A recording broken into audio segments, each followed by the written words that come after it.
Le guide des égarés. D'emblée, le titre du livre met un peu les points sur le i.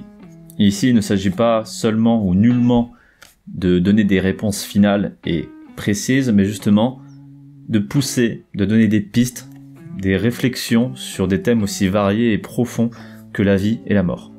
L'auteur d'ailleurs l'explique en préambule que nous sommes tous plus ou moins des égarés, que personne ne sait vraiment pourquoi on est là, pourquoi l'humanité existe, pourquoi notre intelligence fait que maintenant on fait des vidéos et on peut se parler à travers le monde, pourquoi on est là, enfin c'est quoi notre but, tu vois.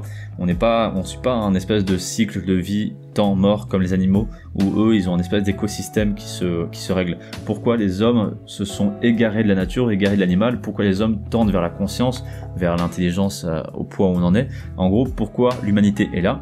Et il explique que beaucoup de gens se perdent dans leur vie parce qu'ils n'ont pas cette réponse, cette espèce de sens. On a tous besoin de sens, je pense que c'est un peu lié à cette question. Et les gens qui n'ont pas de sens, les vrais égarés, se perdent dans leur vie. Donc Jean d'Ormesson, je sais pas comment on prononce, Jean d'Ormesson, moi je vais dire, te propose des pistes de réflexion sur des thèmes aussi variés que la vie et la mort, comme je viens de le dire juste avant, justement pour te mettre un pied dans la porte de la connaissance de soi et de la connaissance du monde. Pour moi, ce livre, Guide des égarés, c'est plus une introduction à son autre livre qui s'appelle Presque rien sur presque tout, du même auteur forcément, où là, il pousse beaucoup plus profondément les sujets qu'il aborde. Mais là, c'est une très bonne introduction justement pour ces thèmes, parce que c'est des thèmes assez courts. Il va faire à peu près une centaine de pages, je crois, voilà, 118 pages, et il aborde une vingtaine de thèmes, de manière assez dense, assez précise et assez intéressante pour pouvoir pousser assez loin la réflexion de toi-même. Donc c'est une introduction à son autre livre, comme je viens de le dire, Presque rien sur presque tout, et même là, comme le nom l'indique, il dit presque rien sur tous les thèmes qu'il aborde. L'étonnement. Je suis là, j'existe. Vous êtes là, vous existez. Nous sommes là, nous existons. Ne chipotons pas, c'est un étonnement, c'est une stupeur, mais c'est comme ça. Nous participons tous ensemble sans avoir rien demandé à une évidence fragile, lumineuse et confuse, à laquelle nous tenons plus qu'à tout en dépit du mal qu'il nous arrive d'en dire, la vie. Autant que nous sachions, et au moins jusqu'à aujourd'hui, cette vie, qui est notre bien le plus précieux, se déroule sur une planète privilégiée et banale, fraction minuscule et franchement risible de l'immense univers. Fin du premier chapitre. Tu vois, ce qui est cool avec ce bouquin, c'est que c'est assez court, mais aussi assez dense et assez enrichissant pour pouvoir te poser des questions. C'est pas juste, ça ne va pas en demi-teinte parce que c'est court, si tu veux. Après, pour l'ordre, vu que c'est que des petits chapitres, tu vois, il y a que des thèmes comme le secret, l'énigme, l'espace, la matière, l'eau, l'air, la lumière, le temps, l'amour, la vie, le plaisir, le bonheur, la joie. C'est que des petits thèmes comme ça, donc il n'y a pas forcément d'ordre comme dans un bouquin, comme dans un roman, tu vois, comme dans un roman littéraire.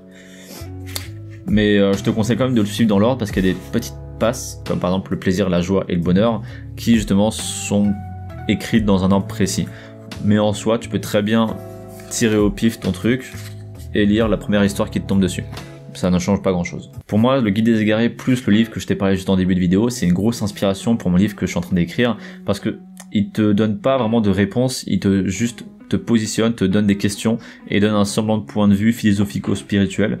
Et c'est ultra intéressant parce que justement ça te pousse toi-même à réfléchir sur les questions qu'il évoque, du moins qu'il déterre. Il y a des chapitres que j'ai lus plusieurs fois avant de passer au suivant parce que comme je te dis, même si c'est court, c'est quand même très intéressant et très bien écrit. Donc j'ai décortiqué par moments chaque phrase pour essayer d'en comprendre le sens, pour essayer de comprendre les doubles sens, parce que ce genre de livre, il y a toujours plusieurs sens, enfin du moins plusieurs interprétations. Comme ça, à me questionner encore et à essayer de trouver un semblant de réponse personnelle sur les questions qu'il proposait avant de passer au chapitre suivant. Donc je trouve ça vachement intéressant, c'est un vrai travail de recherche, d'introspection, peut-être un peu d'évadement, ouais. Non, pas évadement, comment on dit ? D'évasion, pardon. Un vrai travail d'évasion. Donc, pour ceux qui veulent se lancer, mettre un pied dans la philosophie ou dans la spiritualité, c'est un très bon livre que je conseille fortement. C'est court, c'est intéressant, c'est accessible à tous, c'est pas cher, et ça t'apprend des choses. Que demande le peuple ? Parce que t'as beaucoup de livres spirituels et philosophiques qui partent assez loin, où il faut avoir des bases des bases d'une expérience au moins un peu avant pour pouvoir bien comprendre, pour pouvoir bien analyser ce que le mec te parle, etc. Alors que là, c'est vraiment, vraiment bien accessible, et c'est ni de la philosophie, ni de la spiritualité, c'est vraiment entre les deux, où c'est juste des questions un peu universelles, qu'est-ce que l'eau, à quoi sert l'eau, pourquoi l'eau est si importante, pourquoi l'air est si importante, qu'est-ce que la lumière a à avoir dans notre existence, quel est son lien propice avec la matière, avec la vie, qu'est-ce que le temps, qu'est-ce que l'amour, le rapport avec l'homme et Dieu. Plein de questions un peu comme ça qui portent un peu dans tous les sens, mais du coup qui te permettent vraiment de te poser des questions intéressantes sur le monde qui t'entoure, autre que est-ce que Vanessa va baiser Pablo dans Secret Story, tu vois. On se rapproche en fait de la vie et de soi et en fait de ce qui est de plus essentiel avec ce livre. La disparition. Sur cette terre où nous vivons, tout se hâte de disparaître, c'est la règle. Personne n'y peut rien, le temps s'en va, les années s'en vont, la vie s'en va et nous nous en allons. Rien ne dure, tout passe, sans la moindre exception.